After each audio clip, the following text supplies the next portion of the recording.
ఓం శ్రీ గురుభ్యో నమ. ఓం శ్రీ మాత్రే నమ. జూన్ 1వ తారీఖు నుంచి 10వ తారీఖు వరకు కూడా మేషాది ద్వాదశ రాశుల యొక్క ఫలితాలు ఏ విధంగా ఉండబోతున్నాయి తెలుసుకునే ముందు ఏ గ్రహాలు ఏ రాశుల్లో సంచరిస్తున్నాయో తెలుసుకుందాం.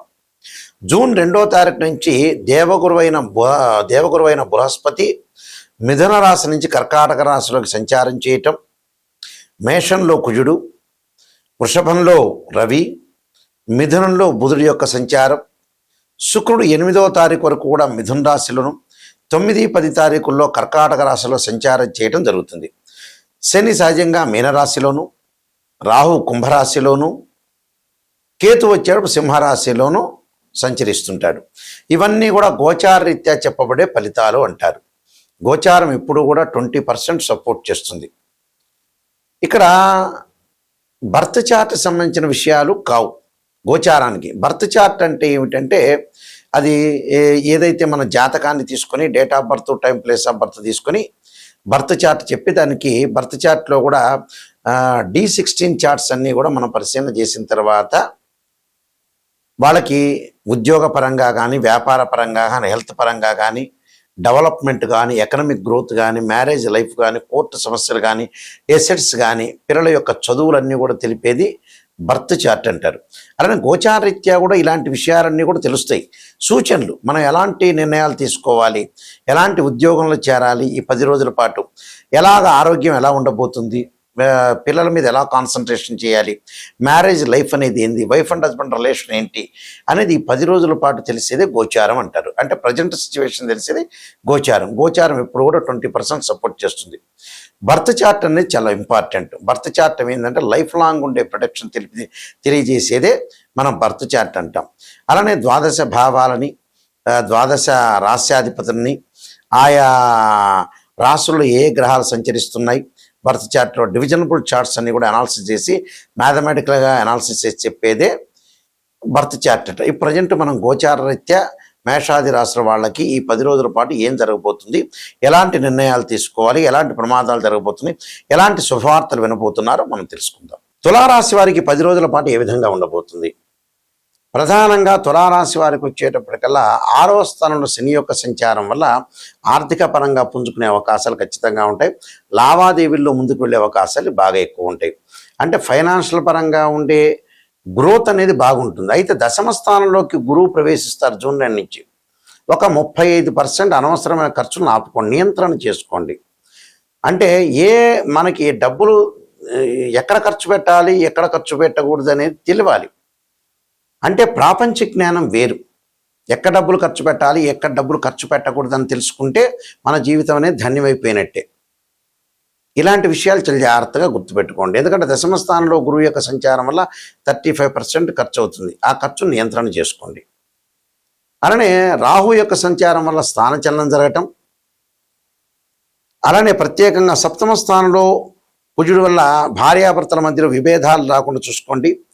జాయింట్ వ్యాపారాల మధ్యలో కూడా విభేదాలు వచ్చే అవకాశాలు ఎక్కువ ఉంటుంది. కుటుంబంలో ఉన్న వాళ్ళతోటి వీడు వ్యాపారాన్ని బాగా చేసే అవకాశాలు. ఆరోగ్యం పట్ల కొంత శ్రద్ధ పెట్టడం చాలా ఇంపార్టెంట్. ఇక్కడ ఈ రాశి వారికి వచ్చేటప్పటికి 8వ స్థానంలో రవి యొక్క సంచారం. 8వ స్థానం రవి సంచారం వల్ల ఆరోగ్యపరంగా శ్రద్ధ పెట్టడం ఒకటి. అలానే ఇక్కడ మిథున రాశిలో బుధుడు యొక్క సంచారం, అంటే బుధుడు శుక్రుడు ఉంటాడు. ఈ సంచారం వల్ల ఏమవుతుంది అని అంటే లావాదేవీల విషయంలో కానీ, ఎవరితోనో మాట్లాడేటప్పుడు కానీ, జాయింట్ వ్యాపారాలతో కానీ ఇబ్బందులు కలగకుండా చూసుకోండి. అంటే ఈ రాశి వారికి ప్రధానంగా బాగున్న గ్రహాలు ఏంటంటే శని. అలానే ఇక్కడ శని బాగున్నాడు. అష్టమంలో రవి మధ్య రకంగా ఉంటాడు. నవమంలో బుధుడు కూడా మధ్య రకంగానే ఉంటాడు. అలానే నవమంలో శుక్రుడు చాలా అనుకూలంగా ఉంటాడు. ఎప్పటి వరకు? 8వ తారీఖు వరకు. మళ్ళీ 9వ తారీఖు మళ్ళీ దశమంలోకి వస్తాడు శుక్రుడు. కాబట్టి శుక్రగ్రహం కూడా అనుకూలంగా ఉంది. కాబట్టి 8వ తారీఖు లోపలని ప్రయత్నాలు, పనులు చేయటం చాలా మంచి. ఆరోగ్యపరంగా మటుకు ఇబ్బందులు కలగకుండా చూసుకోండి. విద్యార్థుల మటుకు కొద్దిగా శ్రద్ధ అనేది చదువు మీద పెట్టడం వల్ల మంచి జరిగే అవకాశాలు ఉంటాయి.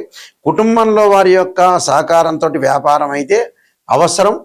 దానివల్లే మీకు వ్యాపారం అనేది ముందుకెళ్లే అవకాశాలు ఖచ్చితంగా ఉంటాయి. నేను కొన్ని పరిహారాలు చెప్పబోతున్నా, ఆ పరిహారాలు మీరు పాటించడం మీ మంచి జరిగే అవకాశాలు ఖచ్చితంగా ఉంటుంది. ఇవన్నీ కూడా గోచారరీత్యా చెప్పబడే ఫలితాలు అంటారు. ఈ గోచారరీత్యా మనం 10 రోజుల పాటు ఎలాంటి నిర్ణయాలు తీసుకోవాలి, ఎలాంటి పరిహారాలు చేసుకోవాలో తెలుసుకుందాం.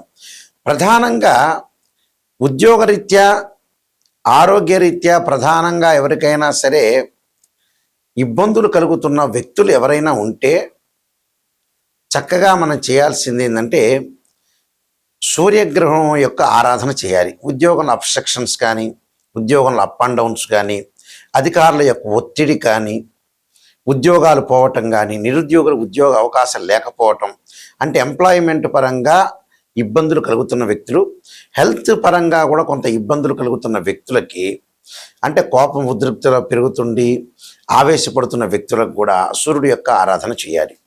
సూర్యుడి యొక్క ఆరాధన ఎలా చేయాలి అనంటే ప్రతి గ్రహానికి అధిదేవత, ప్రత్యదేవత, అంతరిక్ష దేవత, అధిష్టాన దేవతలు ఉంటారు. అక్కడ సూర్యుడి గ్రహం అనేది మనకు బాగా లేకపోతే మాతాంగీ దేవి యొక్క ఆరాధన చేయాలి. మాతాంగీ దేవి యొక్క ఆరాధన ఆదివారం రోజున ప్రాతకాలంలో సూర్యహోరలో చేస్తే మనకి ఉద్యోగపరంగా ఉండే, ఆరోగ్యపరంగా ఉండే కష్టాలకు దూరం అయ్యే అవకాశం ఖచ్చితంగా ఉంటుంది. అంటే సూర్య భగవానుడికి అంతరిక్ష దేవత, మెయిన్ దేవత ఎవరంటే మాతాంగీ దేవి. మాతాంగీ దేవిని ఆరాధన చేయాలి. మానసికంగా బాధలు పడుతుంటూ టెన్షన్గా ఉండి, మెంటల్లీ డిజార్డర్ ఉండి, చంద్రగ్రహం అనేది అనుకూలంగా లేకపోతే వారి జాతకంలో తప్పకుండా వాళ్ళు భువనేశ్వరీ దేవి యొక్క ఆరాధన చేయాలి. అంటే చంద్రుడికి అంతరిక్ష దేవత భువనేశ్వరి దేవి. భువనేశ్వరి దేవిని సోమవారం రోజున చంద్రహోరలో ప్రాతకాలం చేయటం వల్ల మానసికంగా ప్రశాంతత లభించే అవకాశం ఖచ్చితంగా ఉంటుంది. కొంతమంది ఎంత డబ్బులున్నా, ఎన్నున్నా కూడా మానసికంగా ప్రశాంతత ఉండదు. ప్రశాంతత కావాలంటే ఖచ్చితంగా భువనేశ్వరి యొక్క ఆరాధనతో పాటు చంద్రుడికి ప్రీతికరమైన ఒడ్లు కానీ, బియ్యాన్ని కానీ సోమవారం రోజున దానం చేయటం చాలా మంచిది. అలానే వాహన ప్రమాదాలు జరుగుతున్న, ఆరోగ్యపరంగా ఇబ్బందులు, కోర్టు సమస్యలు, అన్నదమ్ముల మధ్యలో కానీ, అక్కచెల్లెల మధ్యలో గొడవలు జరుగుతున్నా, పిత్రార్జిత విషయంలో కూడా కొన్ని గొడవలు జరుగుతున్నా, వాహన ప్రమాదాలు జరుగుతున్న, ఆరోగ్యపరంగా ఇబ్బందులు కలుగుతున్న వ్యక్తులు కుజుడి యొక్క ఆరాధన చేయాలి. సుబ్రహ్మణ్య స్వామి యొక్క అష్టకాన్ని చదవటం ఒకటి. అలానే కుజుడికి అంతరిక్ష దేవతైన భగడాముఖి యొక్క స్తోత్ర పాలనం చేయాలి. అది దేవాలయంలో కూర్చొని చక్కగా మంగళవారం రోజున ప్రాతకాలంలో చేయడం చాలా మంచిది. ఒకవేళ ప్రాతకాలం కుదరకపోతే ప్రదోషకాల సమయంలో కూడా చక్కగా స్నానం చేసి భగడాముఖి యొక్క స్తోత్ర పాలనాన్ని, సుబ్రహ్మణ్య స్వామి యొక్క అష్టకాన్ని, సుబ్రహ్మణ్య యొక్క స్తోత్రాన్ని, సుబ్రహ్మణ్య స్వామి భుజంగ స్తోత్రాన్ని కూడా చదువుతున్న వల్ల కూడా చాలా మంచి జరిగే అవకాశాలు ఎక్కువ ఉంటుంది. బుద్ధి వికసించట్లేదా, వ్యాపార పరంగా అనుకూలంగా లేదా, అలానే బ్రెయిన్ మెచ్యూరిటీ వాల్యూస్ పెరగట్లేదా, వ్యాపారం కానీ ఉద్యోగ పరంగా కానీ కొన్ని ఇబ్బందులు కలుగుతున్నాయా, అంటే ఏ టైంలో ఏ నిర్ణయం తీసుకోవాలి అనేది తెలుసుకోలేకపోతున్నారా, ఏ నిర్ణయాన్ని కరెక్ట్గా అమలు చేయలేకపోతున్నారా, ప్రణాళికాబద్ధంగా మీరు చేయలేకపోతున్న వ్యక్తులు బుధుడి యొక్క ఆరాధన చేయాలి. అంటే బుధుడి యొక్క ఆరాధన చేయటం వల్ల మనకు ఖచ్చితంగా మంచి జరిగే అవకాశాలు ఎక్కువగా ఉంటాయి. కాబట్టి తప్పకుండా బుధుడి యొక్క ఆరాధన చేయాలి. చేయటం వల్ల మంచి జరిగే అవకాశాలు ఖచ్చితంగా ఉంటాయి. లలితాదేవి యొక్క స్తోత్ర పాలనం చేయాలి. లలితా అమ్మవారిని భక్తి శ్రద్ధలతో కొలవాలి. విష్ణు సహస్ర పాలనం చేయటం వల్ల కూడా చాలా మంచి జరిగే అవకాశం ఉంది. అది బుధహోరలో కానీ ప్రదోషకాల సమయంలో కానీ చేయొచ్చు. అలానే విద్య ఎందు అనుకూలంగా లేదా, ఎర్నింగ్కి సంబంధించిన విషయాలు అప్ అండ్ డౌన్స్ ఉన్నాయా, ఫైనాన్షియల్ పరంగా అనుకూలంగా లేదా, డబ్బులు సంపాదించలేకపోతున్నారా, అలానే విద్యార్థులకు విద్య రావట్లేదా, ఆలోచన సరళిలో మార్పులు జరగాలన్నా, అలానే ఎర్నింగ్ సంబంధించిన విషయాల్లో కూడా డబ్బు పరంగా ఇబ్బందులు పడుతున్న వ్యక్తులు గురువుకి అంతరిక్ష దేవత అయిన తారామహాదేవి యొక్క స్తోత్రాన్ని ఉదయం పూట ప్రాతకాలం చదవటం మంచిది. ప్రదోషకాల సమయంలో కూడా చదవటం చాలా మంచిది. అలానే విద్యార్థులు సరస్వతీదేవి యొక్క ప్రార్థన చేయాలి. వివాహం కావట్లేదా అంటే ఇందాక నేను చెప్పిన దానిలో గురువు సంతానకారకుడు కూడా, ఆ సంతానానికి సంబంధించిన తారా మహాదేవి స్తోత్రాన్ని, సంతాన గోపాలకృష్ణ మంత్రాన్ని చదవటం కూడా చాలా మంచిది. అలానే శుక్రగ్రహాన్ని దగ్గరికి వస్తే వివాహం కావట్లేదా, వివాహపరంగా ఆలస్యం జరుగుతుందా అంటే శుక్రుడి యొక్క అనుకూలత ఉండాలి. శుక్రుడి యొక్క అనుకూలత ఉండాలంటే ఖచ్చితంగా శుక్రుడి యొక్క ఆరాధన చేయాలి. అంటే ఆరాధన అంటే శుక్రుడికి అంతరిక్ష దేవతైన కమలాదేవి యొక్క ఆరాధన చేయటం వల్ల మంచి జరిగే అవకాశాలు ఖచ్చితంగా ఉంటుంది. ఉదయం కానీ సాయంత్రం కానీ చదవటంలో మంచి జరిగే అవకాశాలు ఎక్కువ ఉంటుంది. అలానే ముఖ్యంగా స్త్రీలు వరపాశుపతాస్ రుద్రాభిషేకం, అఘోర గౌరీ పాశుపతాస్ రుద్రాభిషేకం, అబ్బాయిలు వచ్చే కన్యా పాశుపతాస్ రుద్రాభిషేకాన్ని చేయాలి. శని పరంగా ఎల్నాటి శని, జన్మశని, అలానే ద్వితీయ స్థానంలో శని, వ్యయశని, కంటక శని లేదా పొంగు శని, అర్ధాష్టమ శని, అష్టమ శనులు జరుగుతున్నాయా, శని మహారథి జరుగుతుందా, శని యొక్క బాధలు పడుతున్నారా, దక్షిణాకాళి స్తోత్రాన్ని గుడిలో వెళ్ళి చదవటం మంచిది. ప్రాతకాలంలో శని హోరలో చదవటం మంచిది, లేకపోతే ప్రదోషకాలంలో చదవటం మంచిది. అలానే నువ్వులు దానం చేయటం కూడా చాలా మంచిది. అలానే రాహు బాగుండట్లేదా, విదేశాలకు వెళ్ళలేకపోతున్నారా, నరదృష్టి ఉందా, చక్షు దోషాలున్నాయా, అంటే కంటి దోషాలున్నాయా, ఏ దోషాలు ఉన్నాయని జాతకంలో చూసుకునేటట్టయితే రాహుకి అలానే అధిష్టాన దేవతలు, అంతరిక్ష దేవతలు ఉంటారు. అంతరిక్ష దేవత అయిన చిన్నమస్తాదేవి యొక్క స్తోత్రాన్ని పారాయణ చేయండి. ఇది ఎప్పుడు చేయాలి? తప్పకుండా శనివారం రోజున, ఆదివారం కానీ శనివారం కానీ చేయొచ్చు. అలానే కేతువు వల్ల జ్ఞానం రావట్లేదా, జ్ఞాన సంపన్నులు కాలేకపోతున్నారా, ఆటంకాలు కలుగుతున్నాయా, పిత్రార్జిత విషయంలో కానీ, కోర్టు సమస్యలో కానీ, అన్నదమ్ముల మధ్యలో కానీ ఏదైనా గొడవలు జరుగుతుంటే ఖచ్చితంగా కేతువుకు అంతరిక్ష దేవత అయినా మనం ధూమతీదేవి యొక్క స్తోత్ర పారాయణం చేయాలి. అది ఎప్పుడు చేయాలి? మంగళవారం రోజున చేయడం చాలా మంచిది, ఉదయం కానీ సాయంత్రం కానీ. అంటే ఇవన్నీ కూడా రెమెడీస్ అనేవి చేసుకోవాలి. ధనపరంగా ఇబ్బందులు కలుగుతున్న వాళ్ళు కూడా ఖచ్చితంగా యక్షాయ కుబేరాయ వైశ్రవణాయ ధనధాన్యాధిపతి ధనం ధాన్యం సమృద్ధిమే దేహిమే దాపైస్వాహ అనే మంత్రాన్ని, ఆరోగ్యపరంగా ఇబ్బందులు కలుగుతున్నాయా, శరీరే జర్జరీభూతే వ్యాధిగ్రస్తే కలేబ్రే ఔషధం జాహ్నవీతోయం వైద్యో నారాయణ హరి మంత్రాన్ని, ఉద్యోగపరంగా సూర్య గాయత్రి మంత్రాన్ని చదువుకోవటం మంచిది. ఆదిత్యాయుధే సహస్రకిరణాయుధిమే తన్నో సూర్య ప్రచోదయాత్. మానసికంగా ఆందోళన పడుతున్నారా, క్షీరపుత్రాయుధి అమృతతత్వాయుధిమే తన్నో చంద్ర ప్రచోదయాత్ అనే మంత్రాన్ని చక్కగా చదువుకోండి, మీకు మంచి జరిగే అవకాశాలు ఖచ్చితంగా ఉంటాయి. అయితే ఏమిటి అనంటే ఇవన్నీ కూడా గోచారరీత్యా చెప్పబడే ఫలితాలు. గోచారం ఎప్పుడు కూడా 20% గుర్తుపెట్టుకోండి. అంటే మేషరాశి వాళ్ళందరికీ 5 లక్షల మంది హైదరాబాద్లో ఉంటే అలానే జరుగుతుందా? జరగదు. సూచనలు అంటే ఆ 4-5 పాయింట్లలో ఒక సూచన జరుగుతుంటే మీరు జాగ్రత్త పడే అవకాశం ఖచ్చితంగా ఉంటుంది. అదొకటి గుర్తుపెట్టుకోవాలి. గోచారం కూడా ఇంపార్టెంటే. ఆ గోచారాన్ని చూసి మనం అనుసరిస్తే ఏంటంటే ఎలాంటి నిర్ణయాలు తీసుకోవాలి, ఎలాంటి జాగ్రత్తలు తీసుకోవాలి అంటే ముందుగా బిఫోర్గా మనం జాగ్రత్తలు తీసుకుంటే ఖచ్చితంగా మనకు మంచి రిజల్ట్స్ వచ్చే అవకాశం గ్యారంటీగా ఉంటుంది. గోచారరీత్యా ఆలోచనలు మారిపోవాలి. అంటే మనం ఏం చేయగలుగుతున్నాం, ఏం చేస్తున్నాం, ఎలాంటి జాగ్రత్తలు ఈ 10 రోజుల్లో గురువు గారు చెప్పారు, నాయకంటి గారు. ఆ ఆలోచనలు సరళలు మనం ఎంత మార్చుకోవాలి, ఏమి చేయాలి, ఎలాంటి జాగ్రత్తలు చేయాలి, 10 రోజుల్లో మనకెక్కడ కూడా చెడు ఫలితాలు జరగకుండా, అరిష్టాలు జరగకుండా జాగ్రత్తగా మన జీవితాన్ని నడుపుకోవాలంటే గోచారం అనేది చాలా ఇంపార్టెంట్. బర్త్ చార్ట్ ఏంటంటే లాంగ్ రన్లో ప్రిడిక్షన్స్, అంటే ఈ రోజు దగ్గర నుంచి మనం పుట్టినప్పటి నుంచి లాస్ట్ వరకు ఎలాంటి నిర్ణయాలు తీసుకోవాలి, అంటే ప్రొఫెషనల్ పరంగా ఎలా తీసుకోవాలి, బిజినెస్ పరంగా ఎలా తీసుకోవాలి, హెల్త్ పరంగా, ఎంప్లాయ్మెంట్ పరంగా, మ్యారేజ్ సంబంధించిన విషయాల్లో కానీ, చిల్డ్రన్స్ కానీ, కోర్టు సమస్యలు కానీ, ఎసెట్స్ కానీ, ఎర్నింగ్ కానీ, డెవలప్మెంట్ కానీ, ఇవన్నీ కూడా ద్వాదశ భావాలను ఎనాలిసిస్ చేసి చెప్తారు. బర్త్ చార్టులో జన్మలగ్నం నుంచి ద్వాదశ భావాలు ఉంటాయి. అంటే తనుభావానికి రవిధిపతిని, ద్వితీయ భావానికి వచ్చే గురు అధిపతిని, తృతీయ భావానికి కుజుడు, అలానే చతుర్థ భావానికి చంద్రుడు బుధుడు, పంచమ భావానికి గురువు, షష్టమ భావానికి అంటే రోగస్థానం. షష్టం అంటే రోగాలు ఎలా రాబోతున్నాయి, శత్రువులు ఎలా ఉండబోతున్నారు షష్టమం.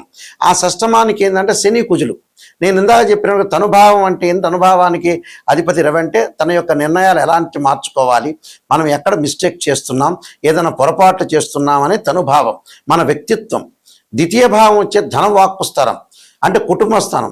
ధనం ఎలా సంపాదించగలుగుతాం, మన వాక్కు వల్ల ఎదుటివాడి వల్ల నిష్ఠూరం జరుగుతుందా, వాడు మనకు దూరం అవుతాడా, వాడి అలాంటి విషయాల వల్ల కూడా గ్రాస్పింగ్ పవర్ ఉంది కదా అని ఎక్కువ మాట్లాడితే కూడా ప్రాబ్లమ్స్ వస్తుంటాయి. కుటుంబ పరంగా, ఫ్యామిలీ పరంగా ఎలా ఉండబోతుంది. తృతీయ స్థానం మన సోదర స్థానం అంటాం, అంటే సోదరులతో ఎలా ఉండబోతున్నాం. చతుర్థ భావం తల్లి యొక్క ఆరోగ్యం, తల్లి సంబంధించిన విషయాలు, ప్రాథమిక విద్య, చంద్రుడు బుధుడు. అలానే పంచమ భావం గురువు, సంతానం కలగలేకపోతుందా, కలుగుతుందా, సంతాన పరంగా ఎలాంటి నిర్ణయాలు తీసుకోవాలి. షష్టమ భావం శని కుజులు. అలానే సప్తమ భావం శుక్రుడు, అంటే వివాహం ఎలా ఉండబోతుంది, ఎప్పుడు అవుతుంది. అష్టమ భావం వచ్చేటప్పటికల్లా శని. అలానే నవమ భావం గురువు, అంటే గురువు రవి, అంటే పితృభావం అంటారు, పితృకారకుడు రవి అంటారు. అంటే తండ్రి సంబంధించిన సంబంధ బాంధవ్యాలు ఎలా ఉంటుంది, తండ్రి యొక్క ఆరోగ్యం, మన డెవలప్మెంట్. దశమ భావం వృత్తి స్థానం, అంటే రవి బుధ గురు శనులు, ఈ 4 గ్రహాలు ఎలా ఉన్నాయి. లాభస్థానం గురువు, వ్యయస్థానం శని, ఎంత డబ్బులు వచ్చినా ఖర్చు పెట్టడం ఏంటి అంటే ద్వాదశ భావాలు, దానిలో ఉండే రాస్యాధిపతి, ఆ గడిలో ఉన్న గ్రహం. అంటే భావాధిపతి అంటే ఏమిటి, ఇంటి ఓనరు.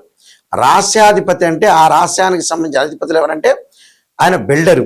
అక్కడ గ్రహం ఏదే రాసుల్లో గ్రహం ఉందో దాన్ని టెనెంట్ అంటారు, అద్దెకున్న వ్యక్తి అని అర్థం. అలానే 16 డివిజనబుల్ చార్ట్ చూసి ఒక అబ్బాయికి వివాహం కావట్లేదా, ఒక అమ్మాయికి వివాహం కావట్లేదంటే రాశిచక్రము, నవాంశము, భావచక్రము, దశలు, అంతర్దశలు. వృత్తిపరంగా ఎలా ఉండబోతుంది అని అంటే D10 చార్ట్ చూడాలి. దశమాంశ చక్రం అంటారు, అంటే రాశిచక్రము, భావచక్రము, దశమ చక్రము, దశాధిపతులు.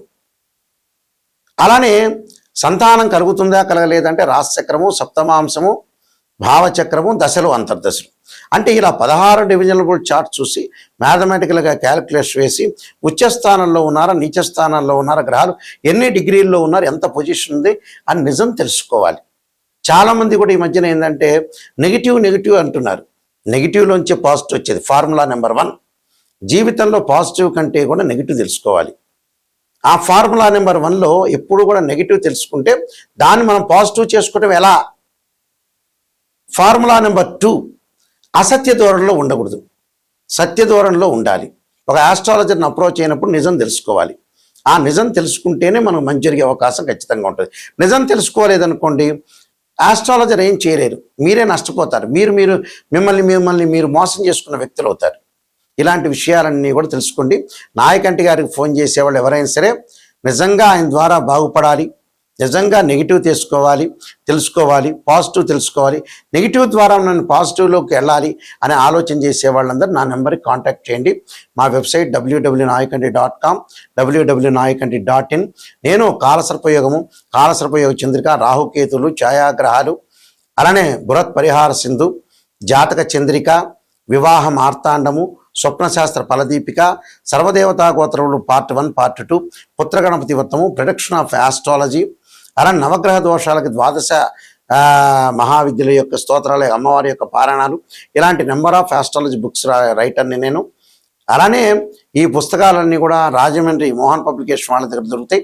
మా దగ్గర కూడా ఈ పుస్తకాలన్నీ కూడా లభ్యమవుతాయి. కాబట్టి ఖచ్చితంగా మీరు జాతకాన్ని నిజం తెలుసుకోండి, నిజం తెలుసుకొని ముందుకు వెళ్ళండి. వెళ్ళటం వల్లనే మీకు మంచి లాభాలు కలిగే అవకాశాలు ఖచ్చితంగా ఉంటాయి. ఆ స్క్రీన్ మీద స్క్రోలింగ్ అవుతున్న నెంబర్ ఉంటుంది, ఆ నెంబర్ నాకే డైరెక్ట్గా వస్తుంది. మీరు మీ అందరికీ కూడా శ్రీ పరమేశ్వరుడి యొక్క కరుణాకటాక్షము, పరమేశ్వరుడి యొక్క కరుణాకటాక్షం ఉండాలని ఆశిస్తూ సర్వే జనా సుఖినో భవంతు.